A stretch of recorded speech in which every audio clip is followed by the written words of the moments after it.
2013, c'était une année où finalement ça a un peu progressé sur l'énergie renouvelable. Oui, tout à fait. C'est important de le dire. Effectivement, on sortait d'une période qui était une période assez critique pour la filière renouvelable. Et on a depuis maintenant une année, voire 2 ans, des signaux extrêmement positifs. On peut le voir à travers 2 éléments majeurs. D'abord, une solidification de l'existant.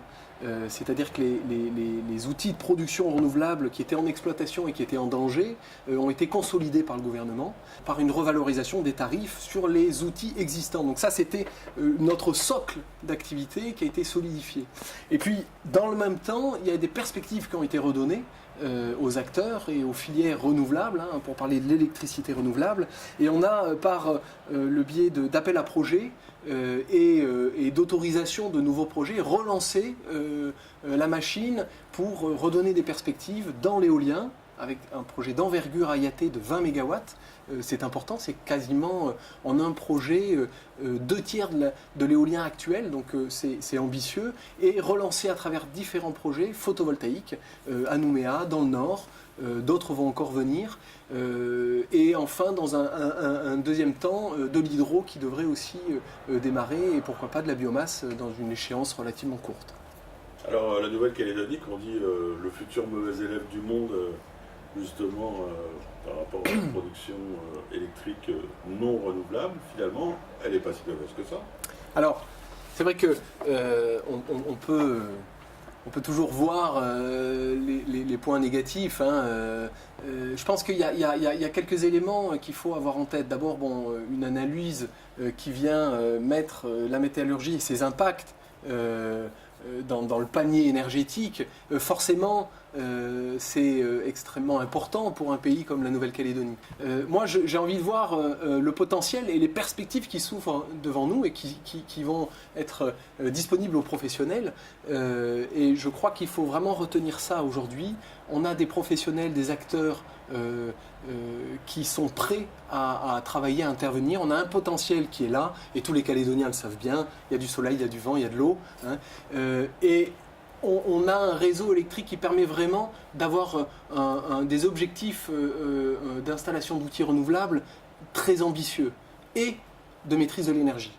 Je tiens absolument à ce qu'on parle aussi de la maîtrise de l'énergie. Il faut mieux produire notre kilowattheure à des conditions économiques qui soient raisonnables, évidemment, et le renouvelable a beaucoup baissé et aujourd'hui devient compétitif, mais il faut aussi veiller, et ça chacun des Calédoniens peut le faire à sa mesure, mais les privés, les entreprises doivent aussi s'y intéresser, maîtriser nos consommations, et ça c'est essentiel.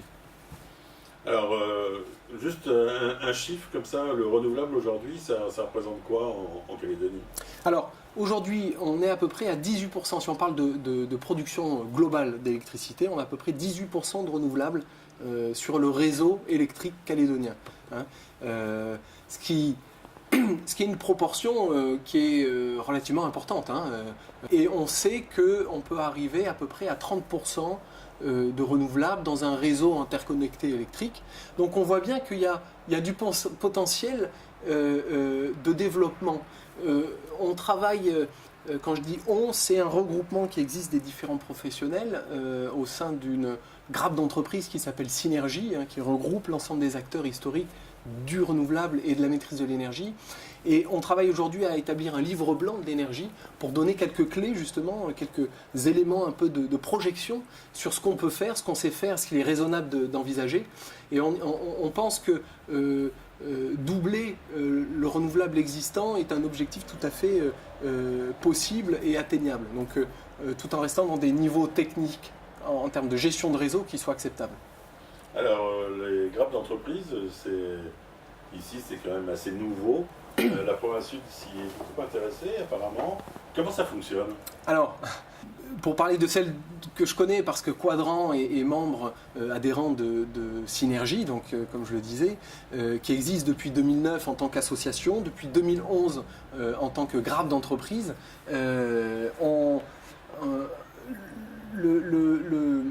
une grande entreprise, c'est surtout un regroupement d'acteurs, quoi, hein. Et c'est ça qui est essentiel. Et c'est essentiel ici parce qu'on va se retrouver, et en Calédonie ça a vraiment du sens, hein, des acteurs qui étaient hier des concurrents ou qui avaient hier des relations uniquement commerciales vont se retrouver autour d'une même table à parler de problématiques communes pour aller un peu plus loin et avoir une vraie réflexion de filière, de où est-ce qu'on veut aller, de pouvoir parler d'une même voix, c'est essentiel, hein.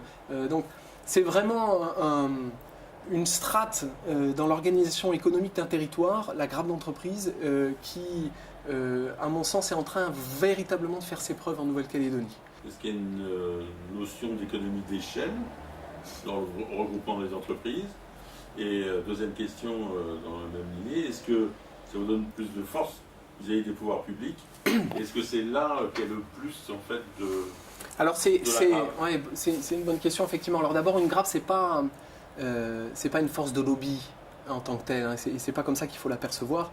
C'est surtout en premier lieu l'intérêt de la grappe, c'est de mettre en commun des problématiques qui sont très concrètes d'acteurs, d'entreprises qui sont dans une même filière et qui vont avoir une problématique de formation. Je prends un exemple assez classique mais qu'on retrouve bien souvent, hein, une problématique de formation pour tel métier particulier à telle filière. C'est évidemment plus facile de réfléchir à la mise en place d'un module de formation adapté avec tel organe de formation.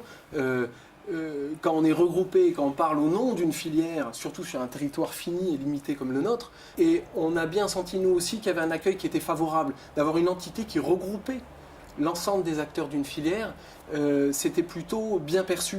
Sans forcément dire qu'on est allé plus loin ou que c'était mieux, c'est compliqué de le dire honnêtement, hein. Mais moi qui suis le renouvelable en Calédonie depuis quelques années, je vois bien, en tout cas c'est mon sentiment, qu'il y avait un avant synergie et un après synergie dans nos relations avec les décideurs. Alors est-ce que tout simplement c'est pas aussi l'addition d'hyper spécialistes et de spécialisation de chacun et finalement quelquefois 1 plus 1 ça fait 3 quoi. Non, complètement, tout à fait. C'est évident que là où chacun parlait avec sa voix et son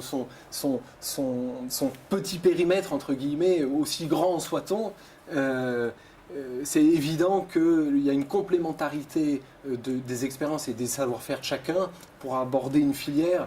Et on voit bien les clusters qui sont en train de se constituer ou ceux qui existent déjà. On est sur des filières où on est à la croisée de différents métiers, de différentes technologies et où du coup c'est souvent compliqué pour un acteur seul d'avoir une compétence complète sur l'ensemble de la filière. Donc là c'est sûr qu'on a une agrégation qui vient évidemment faire que le 1 plus 1 soit un peu plus que 2, voire 3, voire 4.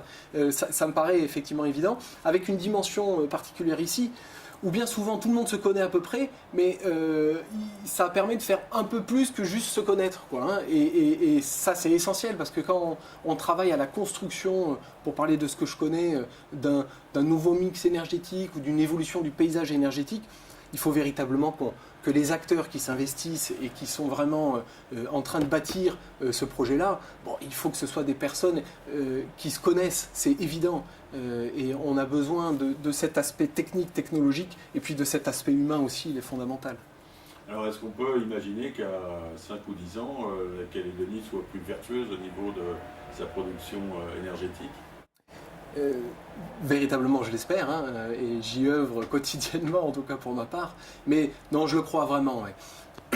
Je pense que, en toute modestie, Synergie, en se constituant, et cette grappe d'entreprise, a pu aussi apporter quelques éléments au débat énergétique calédonien. Je crois aussi qu'il y a une question de maturité aussi, hein, d'accueil et de perception de ces problématiques-là, hein.